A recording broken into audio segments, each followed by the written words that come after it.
I never thought I would share this story on YouTube. I am Melinda Ross, 30, a tech engineer living and working in Rochester, Minnesota. I once believed that family was the safest place, a space built on absolute trust, until one fateful Saturday morning shattered everything I thought I knew. My phone buzzed with a bank notification, a $115,000 charge on my credit card. $115,000 for a Tesla, but not mine. My parents, without saying a single word to me, had used my credit card to buy my 24-year-old brother his dream car, a shiny, fully loaded Model S. A few weeks earlier, they had asked to borrow money, and I had refused. I thought that was the end of it. But no, they went behind my back and did something I had never given them permission to do. What hurt the most wasn't just the stolen money, but how they reacted when I called. No apology, no regret, just indifference. As if the money I had worked so hard to earn was theirs to spend. For years, I have helped them pay the mortgage-covered household bills, while that younger brother of mine lived comfortably with expensive gadgets and luxury trips. But this was no longer about money, it was betrayal. It was a profound lack of respect. I stared at that bank notification, my heart racing, and realized this was my breaking point. I was not going to let this pass as if nothing had happened. Something had to change, and it would start with me. The decision I made afterward turned our family upside down, and I have no regrets. Take a moment before hearing the rest. Tell me where in the world you are and what time it is when you're watching this story. I truly want to know how far it has reached. Everything started back when I lived with my family. Growing up in Rochester, Minnesota, I learned early that hard work was my ticket to independence. By my late teens, I was juggling part-time jobs to save for college, while my parents, especially Dad, seemed to think my efforts were for the family's benefit. I didn't mind helping out, after all, family sticks together. So when I landed a solid tech job in my mid-20s, I started covering part of their mortgage on our modest suburban house. It wasn't cheap, but I saw it as my duty, a way to keep us stable. Meanwhile, Sean, my younger brother, got a different deal. Fresh out of college, he never had to lift a finger. Mom and Dad bought him a sleek sedan when he turned 18, then a fancy new phone just because he asked. Work. That was optional for him. They'd say Sean's still finding his path while I was expected to have it all figured out. I'll never forget one sting from my teenage years. I'd spent months saving every penny from my coffee shop job for a decent camera, dreaming of starting a photography hobby. I was so close, $300 in a jar under my bed. Then, one day, it was gone. Mom admitted they'd used it to buy Sean a gaming console because he needed something to cheer him up. I was crushed, but they brushed it off, saying I'd get over it. I didn't. That moment stuck with me, a quiet wound that never fully healed. Sean got the shiny toys. I got lectures about responsibility. It wasn't just the big stuff. Over the years, Mom and Dad's favoritism showed in small ways too. They'd pay for Sean's car repairs, his gym membership, even his weekend trips with friends, while I was told to budget better if I wanted anything. I'd built my life on self-reliance, working overtime to afford my own place, my own car, my own everything. Yet they leaned on me to keep their house afloat, never once asking if I was okay with it. I thought that's just how family worked until a few weeks ago. Dad called me one evening, his voice casual, but with that familiar edge. He asked to borrow $20,000. For what? A gift for Sean. I couldn't believe it. After years of footing their bills, they wanted more for him. My gut churned as I said no firmly for the first time. Dad didn't argue, just hung up with a curt fine. I thought that was the end of it, but I was wrong. That no didn't stop them. It just made them sneakier. Looking back, I see the pattern now. They'd always taken my help for granted, assuming my money was theirs to use. But this time, they'd crossed a line I didn't even know existed. The unfairness hit me hard. I'd spent my life being the responsible one, the one who never asked for anything, while Sean coasted on their generosity. Why was my hard work their safety net? but his comfort, their priority. It wasn't just about money anymore, it was about respect, or the complete lack of it. That realization stirred something in me. For years, I'd trusted Mom and Dad to value my efforts to see me as more than a paycheck. But that phone call, that $20,000 request, cracked open a truth I'd ignored. They didn't. I started questioning every time they'd asked for help, every time they'd dismissed my sacrifices. Something was off, and I was done ignoring it. One Saturday morning, my phone buzzed with a bank alert. I was halfway through my coffee expecting a calm weekend in Rochester when the screen flashed a number that made my stomach drop, a $115,000 charge on my credit card. My hands froze as I read the details: a Tesla Model S purchased the day before. I hadn't stepped foot in a dealership. I hadn't even looked at cars online. My mind raced, connecting the dots. My parents had done this. Without a word, without my permission, they'd used my card to buy Sean his dream car, a fully loaded, gleaming Tesla. The same Sean who'd been handed cars, phones, and trips while I worked overtime to keep our family afloat. My heart pounded, a sickening mix of shock and rage surging through me. How could they think this was okay?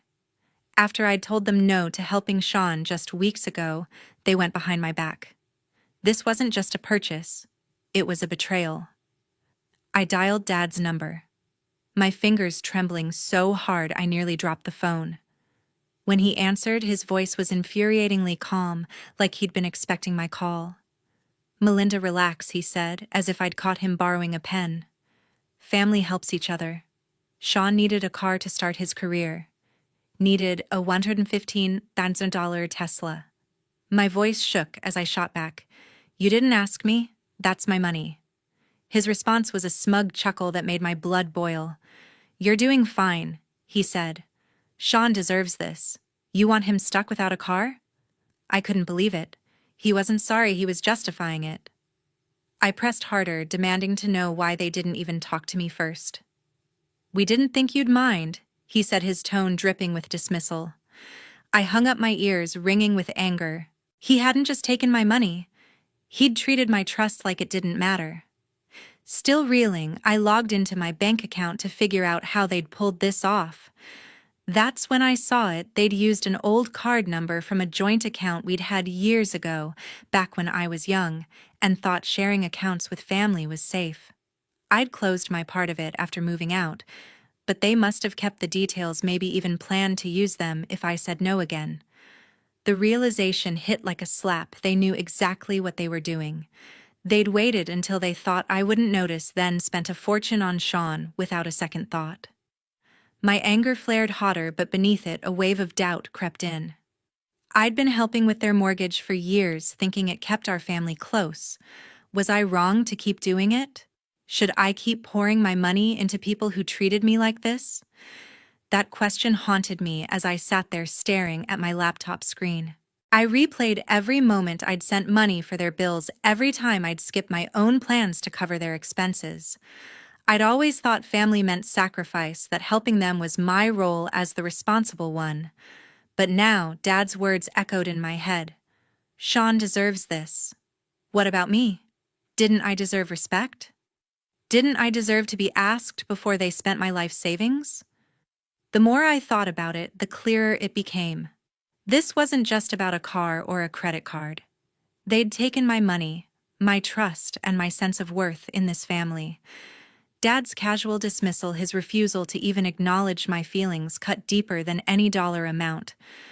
I wasn't just their daughter, I was their ATM. That truth burned raw and sharp, and it changed how I saw everything. A few days later, I decided to dig deeper. First, I called my bank, hoping to reverse the $115,000 charge for Sean's Tesla. The representative's voice was polite but firm. "I'm sorry, Ms. Ross," she said. "The card was used by authorized users, your parents. We can't cancel the transaction without their consent." Authorized users. My stomach twisted. Years ago, when I was still living at home, I'd added Mom and Dad to a joint account for emergencies. I thought I'd closed it when I moved out, but apparently they still had access. The bank could only offer to remove them now, which felt like locking the door after the house was robbed. I thanked her and hung up, my frustration mounting. They'd exploited a trust I'd long forgotten about. I needed to clear my head, so I texted Lindsay, my best friend since college. We met at a quiet cafe in downtown Rochester, the kind of place where we'd always shared our highs and lows. I poured out everything the Tesla dad's smug Sean deserves, this the bank's dead end. Lindsay listened, her eyes wide with disbelief. They did what? She said, leaning forward. Melinda, that's not okay. They're treating you like a bank, not a daughter. Her words hit hard, validating the anger I'd been wrestling with. She grabbed my hand. You've got to protect yourself. Stop letting them walk all over you. Her empathy steadied me, but it was her next words that lit a spark. You're not powerless here, she said. You can take control, starting with your money. Lindsay's encouragement wasn't just comfort, it was a call to action. Back home, I pulled up my financial records, determined to uncover the full scope of what Mom and Dad had done. What I found made my jaw drop. Beyond the Tesla, there were other transactions I hadn't noticed, small but consistent withdrawals from my savings account over the years. A $2,000 transfer here, $1 $500 there, all linked to their names. I cross-checked the dates and realized they'd been using my money to cover their personal debts, credit card bills, a loan payment for their car. They'd never told me, never asked. Each discovery felt like a fresh wound. I'd been working overtime, skipping vacations to keep their house afloat, and they'd been siphoning off my savings without a word. The betrayal wasn't just about the Tesla anymore, it was a pattern years in the making. That night, I sat down with a notebook and started planning. If Mom and Dad thought they could keep using me, they were wrong. For years, I'd been covering half their mortgage, paying their electricity bills, even chipping in for property taxes on their Rochester home. No more. I listed every payment I'd been making: $100 $200 a month for the mortgage, $150 for electricity, $300 for taxes. I'd call the bank and utility company to stop those automatic transfers. They'd have to figure it out themselves. I wasn't sure what would happen. Maybe they'd miss payments, maybe they'd lose something, but I couldn't keep being their safety net. Lindsay's words echoed, protect yourself. This was my first step. As I wrote out the plan, a weight lifted, replaced by a fierce resolve. I'd spent years believing family came first, that my sacrifices were what held us together. But Mom and Dad had shown me their version of family, where my hard work was theirs to take, where Sean's wants trumped my needs. Enough was enough. I wasn't just angry anymore. I was done. Done with their entitlement. Done with their disregard. For the first time, I saw the truth. I didn't owe them my financial security. I needed boundaries, not just for my wallet, but for my peace of mind. That realization wasn't just a plan, it was a promise to myself. 1 week later, I invited my family to talk at their house. I'd spent days wrestling with my anger, but I needed to face Mom, Dad, and Sean in person. I drove to their Rochester home, my heart heavy but resolute. Sitting around their dining table, I took a deep breath and laid it all out. You used my credit card without asking, I said, my voice steady despite the knot in my chest. $115,000 for Sean's car. That's not okay. I explained how it felt being treated like my money didn't matter, like my years of helping them meant nothing. I wanted them to understand the weight of their actions, to see how deeply they'd hurt me.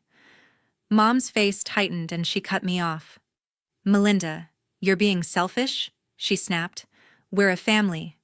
We do what's best for everyone, not just you. Dad nodded, his arms crossed. You've got a good job, he said. You can handle this. Sean's just starting out, he needs support. Their words stung, twisting the knife of betrayal deeper. Then Sean chimed in, leaning back with a smug grin. Come on, sis, the Tesla's awesome. You should see it 0 to 60 in like 3 seconds. He laughed, oblivious, as if my life savings were a joke. I stared at them, stunned by their refusal to take me seriously. They weren't sorry, they were doubling down. That night, I made a decision. I called my bank and the utility company, my fingers steady as I canceled every payment I'd been making for them. The $1 and $200 monthly mortgage transfer stopped, the $150 electricity bill done, the $300 property taxes I'd covered canceled. I didn't tell them. They didn't deserve to know, not after dismissing me like that. I'd spent years keeping their house afloat, but they'd crossed a line and I was done being their ATM. My actions were quiet, deliberate, and final. I wasn't just cutting payments, I was cutting their hold over me. The next day I called Mom and Dad back, keeping my tone calm. I'm reconsidering my financial help, I said. I need to focus on my own future. They brushed it off, assuming I'd cave like always. You'll come around, Mom said, her voice smug. I didn't argue. I didn't tell them I'd already pulled the plug. Let them think everything was fine for now. I wanted them to feel the consequences, not just hear about them. It was the only way they'd learn. But as I hung up, a wave of sadness hit me.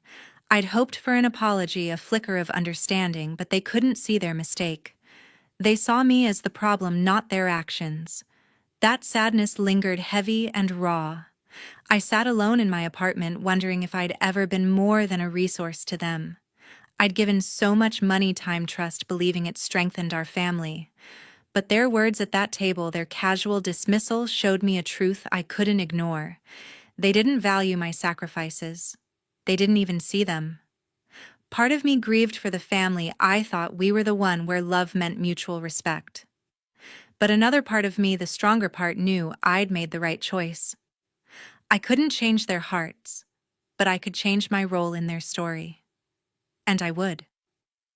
A few days later, I got a frantic text from Mom.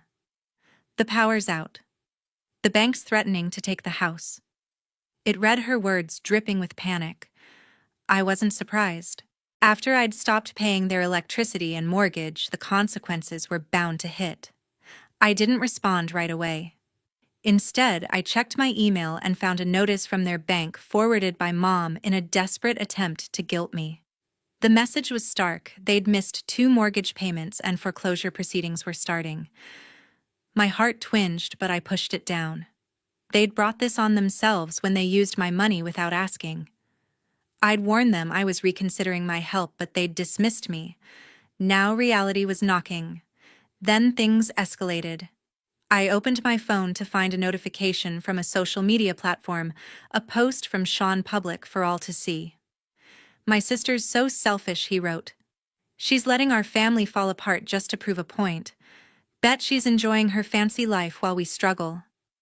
He even shared a photo of his Tesla captioned, "Guess this is why she's mad." My blood boiled. He'd twisted the story, painting me as the villain for refusing to be their bankroll. I couldn't stay silent. I posted my side, keeping it calm but clear. My parents used my credit card for a $115,000 car without my permission. I've been supporting them for years, but I'm done being taken advantage of. Within hours, comments poured in. Lindsay wrote, "You're standing up for yourself, Melinda. Proud of you." Old friends chimed in, shocked but supportive, saying things like, "That's unbelievable. You don't owe them anything." The encouragement felt like a lifeline. Later that week, my Aunt Joyce called me. "I saw your post," she said, her voice gentle but firm. "I'm not surprised. Your parents did something similar to me years ago." She explained how Mom and Dad had borrowed thousands from her savings, claiming it was for family emergencies, only to spend it on luxuries for Sean. They'd never paid her back, and she'd cut contact to protect herself. Her words hit hard, validating my anger but also deepening my hurt. It wasn't just me they'd been exploiting, anyone who trusted them. Joyce's story gave me clarity. This wasn't my fault, and I wasn't alone. She ended the call with, "You're doing the right thing. Stay strong." Her support meant more than I could say. But not everyone saw it my way. The family group chat exploded with messages from cousins, uncles, and aunts. Some backed me up, saying Melinda's right, nobody should touch her money like that. Others took Mom and Dad's side, accusing me of abandoning the family. "How could you let their house get taken?" one cousin wrote. "You're tearing us apart." Their words stung, but I held firm. I'd spent years sacrificing for Mom, Dad, and Sean only to be dismissed and used. I wasn't the one dividing the family they were with their entitlement. The split among relatives was painful, but it showed me who valued fairness and who clung to blind loyalty. I wasn't backing down. 3 months later, my family faced bigger consequences. My phone buzzed relentlessly with calls and texts from Mom and Dad, their voicemails piling up with pleas to talk. "Melinda, we need you." Mom's messages begged, her voice cracking. Dad sent emails, each one more desperate, asking why I'd abandoned them. One day, I came home to find a note slipped under my apartment door in Rochester. Dad's handwriting saying they'd stopped by, but I wasn't there.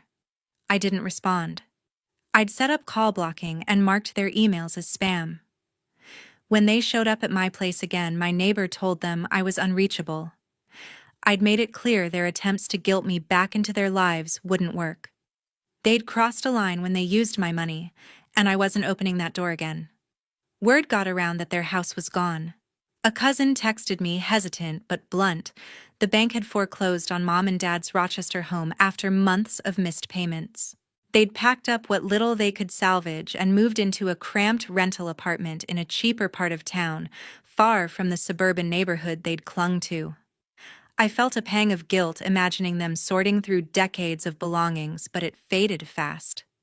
For years, I'd covered their mortgage, thinking it kept our family stable. They'd taken that for granted, spending my money on Sean's luxuries instead of their own bills. Now the consequences were theirs to bear, not mine. Sean's life unraveled too. I heard through a mutual friend that he'd sold the Tesla, the same car he'd bragged about online, the one bought with my $115,000. The money went to cover part of the family's mounting debts, but it wasn't enough to save the house. For the first time, Sean had to work taking a part-time job at a local coffee shop. I could have felt sorry for him, but I didn't. He'd called me selfish, twisted the story to make me the villain, all while driving a car he hadn't earned. His new reality, pouring lattes and living without handouts, was a lesson long overdue. I wondered if he'd ever see it that way, but I doubted it. I stayed firm, ignoring every attempt Mom, Dad, and Sean made to reach me.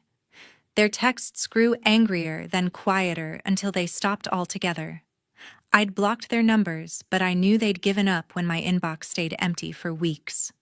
It wasn't easy. Each unanswered message carried a flicker of doubt, had I gone too far? But then I remembered their dismissal, their refusal to see my side. I'd given them years of my savings, my trust, my energy, and they'd treated it like their right. Keeping that distance was my shield, my way of protecting what little I had left, my peace, my future, my self-respect. In that silence, I found something new: freedom. For the first time in years, I wasn't carrying the weight of their bills or their expectations. I checked my bank account and saw money staying where it belonged, mine. I started saving again, not for their mortgage or Sean's whims, but for me. Maybe a trip, maybe a new camera like the one I'd dreamed of as a teenager. The relief was overwhelming, like stepping out of a storm into sunlight. I wasn't their ATM anymore. I wasn't their fallback plan. I was just Melinda, building a life on my own terms, free from the chains of their entitlement. That freedom wasn't just a feeling, it was my victory. 6 months later, I started a new life.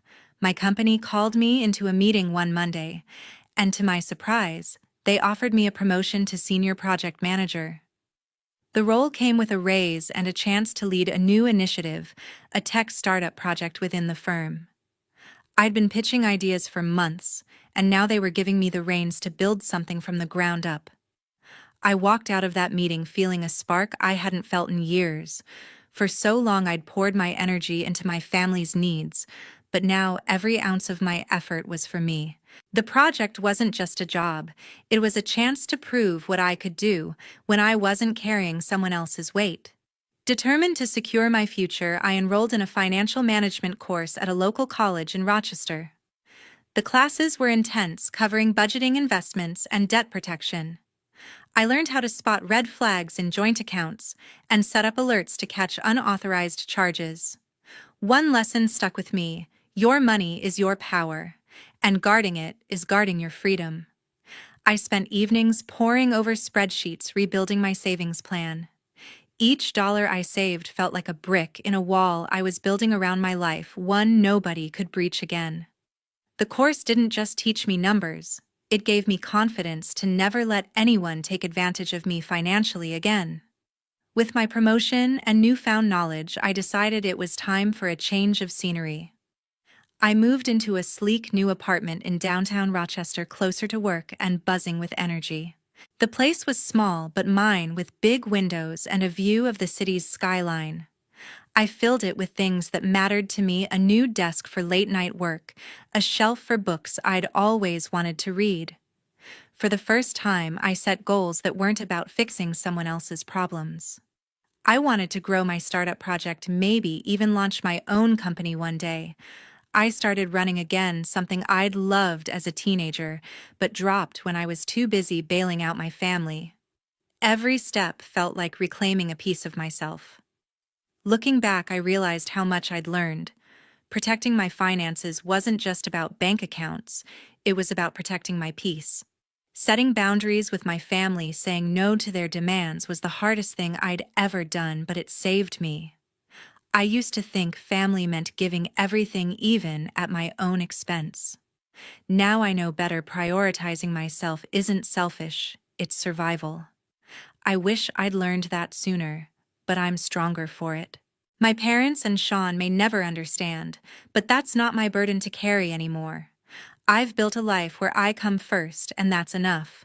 To everyone who's followed this story, thank you for listening. I hope it resonates with you, whether you've faced something similar or just want to think about what family really means. Have you ever had to set boundaries with the people you love? How did you find the strength to put yourself first? Share your thoughts below. I'd love to hear them. Your stories matter, and they might help someone else find their way.